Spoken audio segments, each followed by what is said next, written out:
Good morning, good afternoon. Welcome to YHER's Youth Skills Building Session, Intro to Miro Board Basics. I'm your host, Rachel Gutierrez. I'm the Business Development Manager over here at YHER. And in addition to having a Master's in Public Policy, I have an Advanced Certificate in Design Thinking from the Design Thinking School at Hasso-Plattner Institute in Potsdam, Germany. And it was during my training that I learned about Miro and its incredible capacity for creativity, collaboration, and customization. We used Miro actually during the pandemic, during the design thinking training that enabled us to work in teams remotely. And Miro is a particularly valuable tool and skill to have as more teams are working remotely and in hybrid. I also love that after you're done working with your team, after a brainstorming session or a meeting, you can save your work as images and archive them so that you can refer to them in the future, so nothing is lost. And I think this is really valuable when maybe you're working over a process over a long period of time to be able to understand where you've come from and how that idea has progressed, especially maybe as things evolved or as you bring new team members on board, you can orient them. So this is something that's really neat to have, I think, right now and to use and apply in your job. So today I'm going to walk you through Miro and all its glorious tools so that at the end you will know how to create an account and your first board. You'll be familiar with Miro's interfacing and how to customize and collaborate.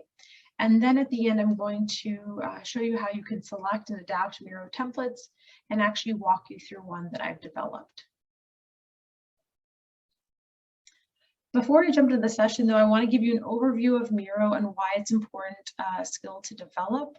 So Miro itself is known as a collaborative online whiteboarding tool that enables collaboration, creativity, and what I love is that they say that it enables you to bring ideas, thoughts, and processes into visual things. So this is really neat. As you're looking at my board, I've used this for brainstorming. I've created flowcharts to understand our processes and where there are gaps.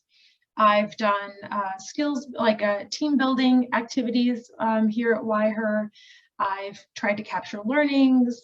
We've organized meetings over developing products and understanding what our next steps are, what are our roles and responsibilities. And it's very collaborative and interactive. So, right, it's not just me talking, but it allows me, my team, to work together to develop these things. So as we're going through this today, I'm going to walk you through up here in the top left-hand corner, the board menu. This is sort of getting you back to the main page for Miro. You'll name it, sort of these basic tools, and I'll walk you through them later.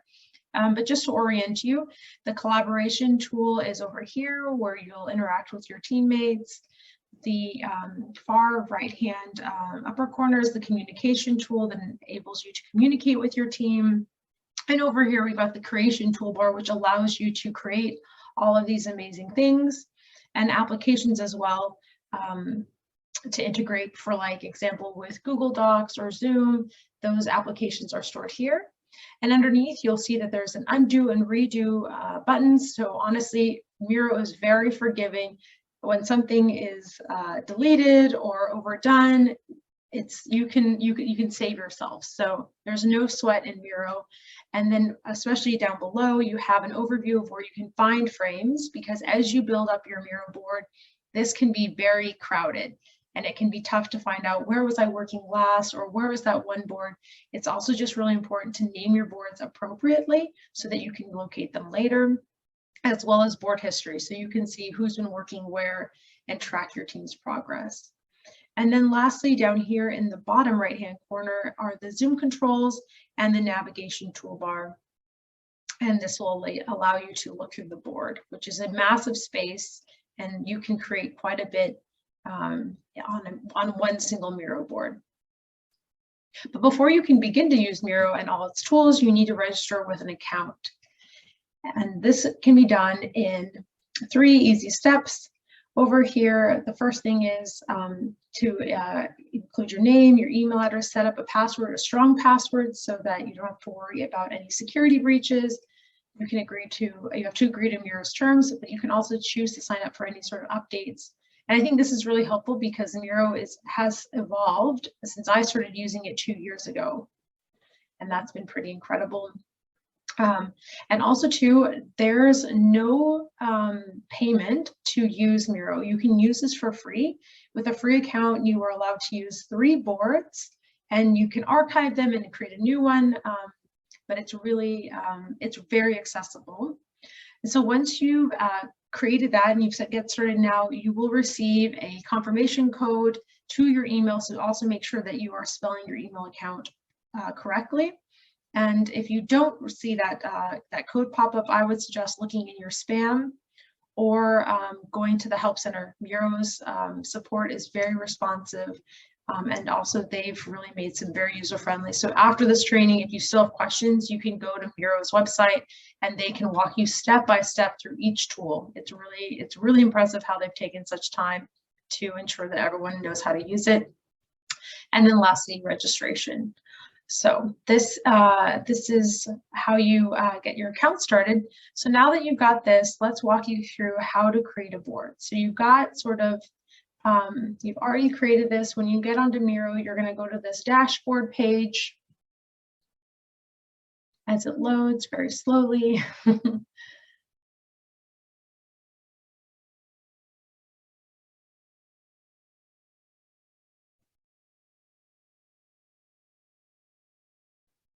All right, great. So this is your dashboard page. Okay, and here we are. So normally you would have no boards on this page. You would, there's one of 2 ways to do this. You can either just click new board and that'll open up.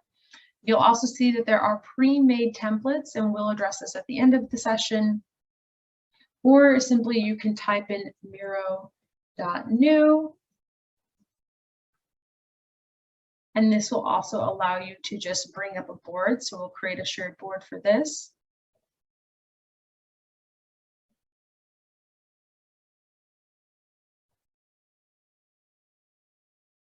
Great. So when we say Miro board, what does that mean? And this whole entire space is considered a board, and you can really go out quite far, which is really neat. And this is the navigation tool down here. And you can move quite freely. So in order to move, you have to select the right click on your mouse to be able to navigate. Otherwise, you have the arrow tool on the left click on your mouse, which will enable to use to select things. So just so you have an idea. Or you can choose to manually select. So you can do this on your toolbar. All right, so how do we start creating something? So the frame is really sort of the board. These 2 things can kind of get confusing, but we are in a Miro board using a frame that will have information. You can customize the background colors however you like. You can even go as far as choosing something and customizing it there. It's really, really neat. A lot of customization in this tool. You can also add text, which is really neat. So we're zoomed out quite far, so I'm going to zoom in closer. And as you can see, as we zoom in, this board down here in the navigation tool is really quite small. You have this entire board to create things over time. So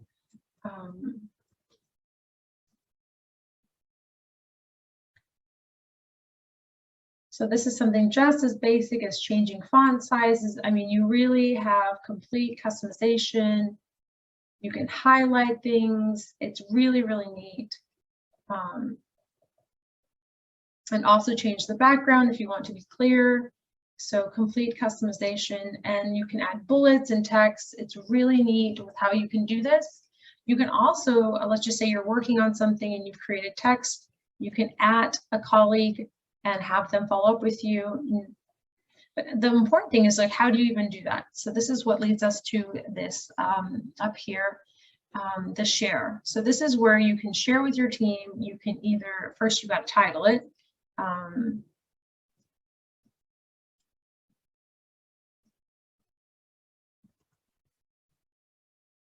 So you can, and now you can either manually enter in your name. It has integration for Slack or Gmail. And then you can decide what sort of permissions do you want to give them. access to the board, anyone with links. So you really have a lot of freedom there. And once you give permission, let's just say you're working actively together, you can, and they say an idea that you really like or something funny. This is really neat to allow these sort of reactions. You can raise your hand so that your teammate knows that you have a question. So this is sort of the collaboration that is really neat to be able to communicate with your team. And over here, as I shared earlier, this is the collaboration toolbar. And what does this mean? So let's just say you can also use Miro in addition to this to really developing great presentations. As I shared, there's a lot of customization here. I know that we walked through something very basic. And also too, it's important to name your boards, as I shared, to find them later. So during this, you can present in presentation mode, which allows you to design these really great boards and present to folks, as I did earlier when we first started the training. It allows you to also, in upgraded features, to vote on things as well as time things. So for facilitation and design thinking, especially for brainstorming sessions and design thinking, things can move quite quickly. And you want to make sure that you're kind of just moving things along, especially when you say you're going to have a 30-minute meeting. This is wonderful. You also have the notes on the side, and they have different templates built into this. So you can make sure that you and your teammates are doing this. And there's a lot, again, customization to do this. And you can even add a comment. You can show who created it. So these are the communication and the collaboration toolbar up here. And as I shared, this is sort of the Miro dashboard tool that allows you to go back to the main page, to name it, to favorite it if you are working with multiple things. This allows you to customize the board. Do you want things to snap to objects? So like to align things, because over here on the toolbar side, for example, you can create different shapes. So let's just say you're building out a Kanban. You can erase the thickness, the opacity. We want it to be white. We want the inside then to be like a light gray.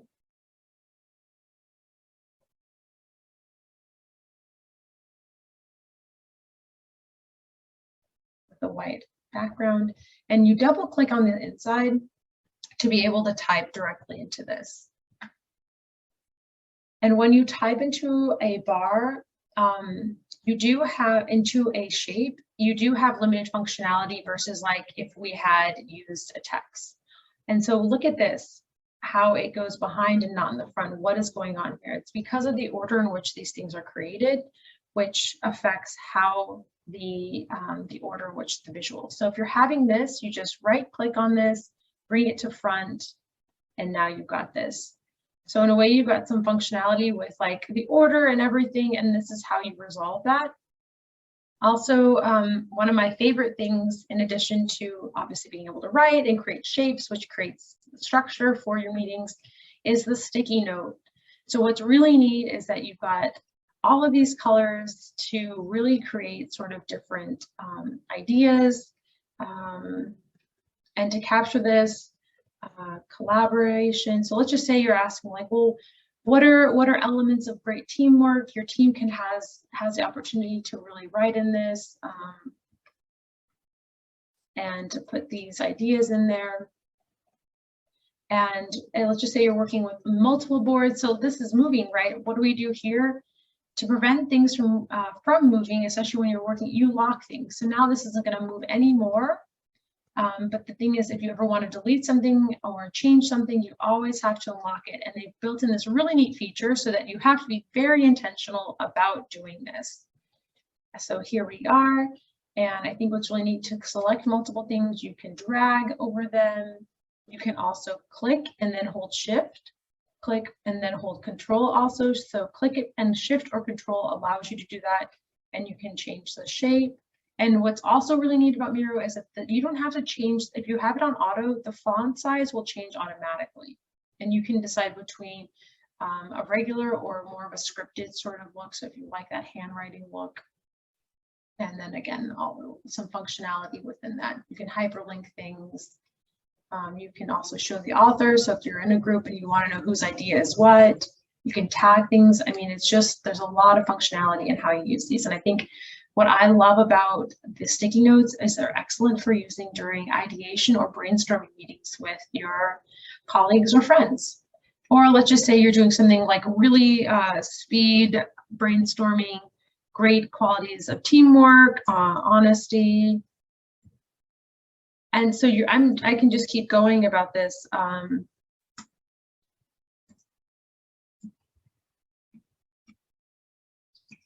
And then when I'm done with these, I hit Control Enter on my keyboard, and there they are. I can then change the color. I can make them bigger. I can, yeah, there's a lot of neat things. And now that they're not there, there we go. And I want to order them. This button up here allows you to provide structure, which is really, really cool. I can bring that one closer. I can bring it further. Complete, changing. Also, too, if I want to start writing in here, actually, you know what? You don't even need to draw things up here. So also what's really cool is, let's just say an idea is feeding into another. These arrows are able to connect to any sort of shape, whether that's a sticky note or like the background that I created. You can also change this functionality. You can make it more of a square shape if you don't want something that's fluid. You can give it, yeah, so honestly, a lot of flexibility here. And then in addition, there are apps here on the side. So the toolbar itself has complete customization. So if you find that there's things that you aren't using or that you want to use an icon finder, you can do this. And so you can actually search for specific things and then just drag them over. And deleting, either once you've clicked it, you can just delete it. If I didn't mean to do that, go down below into this undo redo. And there, I've got it there. I can make this apple bigger. I can tilt it over here at the top, or here I can connect it to other things. It's such a neat tool. I really enjoy working with Miro, which I think is so cool. All right, and then I can even turn it. So a lot of neat things with this.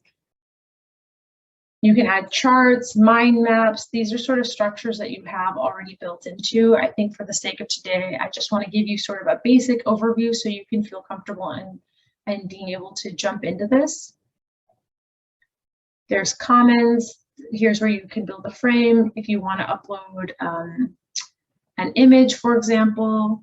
So I'm going to add the Wire logo.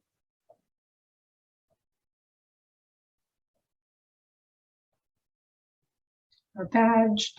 And these are, yeah, so this is just a really basic overview of how you can use Miro.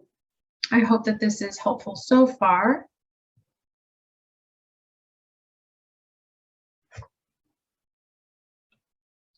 All right, so then I'm going to take you back and to show you how we can select a template. So we've got it. Actually, we'll go back into this for sport training, and you can actually already just zoom out, and up here is where you can find all of your templates.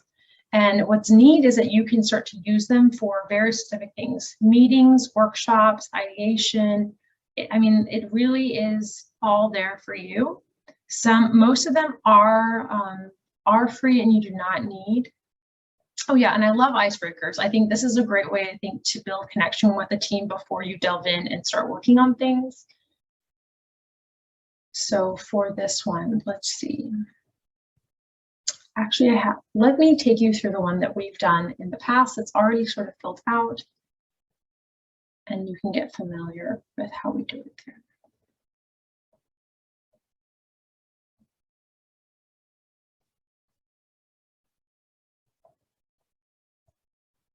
So here's a template that we used for a kickoff meeting for an internal product. This is already built out, so it saves you time, but allows you to really think through like the project overview, roles and responsibilities, developing. And with this, these are things that are already built in. What are we doing? Why is this here? Roles and responsibilities, questions, answers, high level. So this is a template, and you can use this across the board for a lot of things. And this is how, this is how you can start building this. Now, I hope that you have, I know that this is a quick session, but we're already at the 20-minute mark. And I think with using Miro, you really, all the things are sort of, it's sky's the limit, I think, with working with Miro. And I want to thank you for tuning in and to acknowledge your efforts and taking the time to learn something new. I know sometimes as a young person, it can be hard to figure out what you want to study or what career path to pursue. But I can say that investing in yourself personally and professionally is always a rewarding endeavor and has the potential to open new doors. So I hope that you're excited to master Miro and to apply it in your own life and work. I'm wishing you all the best, and I hope that this skills building session introduced you to something new. Thank you so much.